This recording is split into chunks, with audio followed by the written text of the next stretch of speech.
Что делать, когда у ребенка лающий кашель? У меня тоже есть дочь, ей уже 11 лет, и мы тоже сталкивались с такой проблемой. Во-первых, надо вызвать скорую медицинскую помощь, потому что такой лающий кашель может перерасти в более серьезную патологию, то есть может перерасти в дыхательную недостаточность, чего нужно избегать. И, во-вторых, когда вы ждете скорую, важно успокоить ребенка.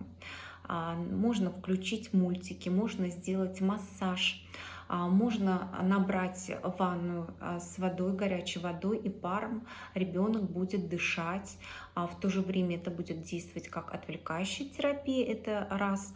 И, во-вторых, мы будем увлажнять дыхательные пути, и таким образом тоже будем снимать такой вот сухость снимать и снимать спазм бронхов, именно лающий вот этот кашель будем, да, убирать. Что делать для того, чтобы профилактику провести? Важна вообще профилактика.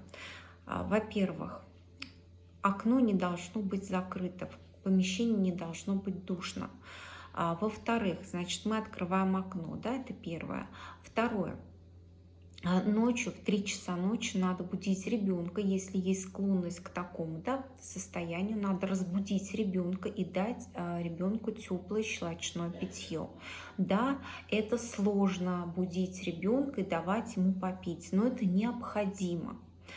В-третьих, какой-то увлажнитель воздуха должен быть, либо он специальный увлажнитель воздуха, такой вот большой размер, чтобы он увлажнял большую территорию помещения, в комнату, либо хотя бы должен быть тазик с водой возле батареи.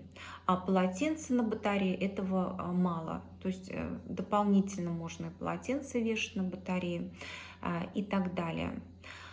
Если вдруг уже начался приступ, у нас у всех должны быть, когда маленький ребенок в доме, должны быть бронхолитики, либо небулайзеры, которые помогли бы вам устранить вот этот вот самый бронхоспазм.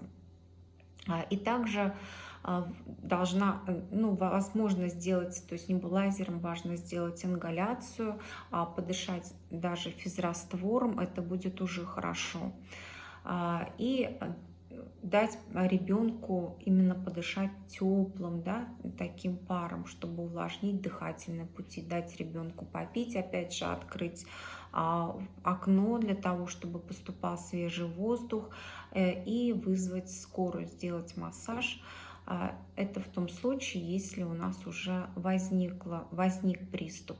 Врач скорой помощи уже приедет и определится, может быть, он сделает преднизолон, может быть, в случае необходимости, либо предложит госпитализацию. От госпитализации не отказывайтесь.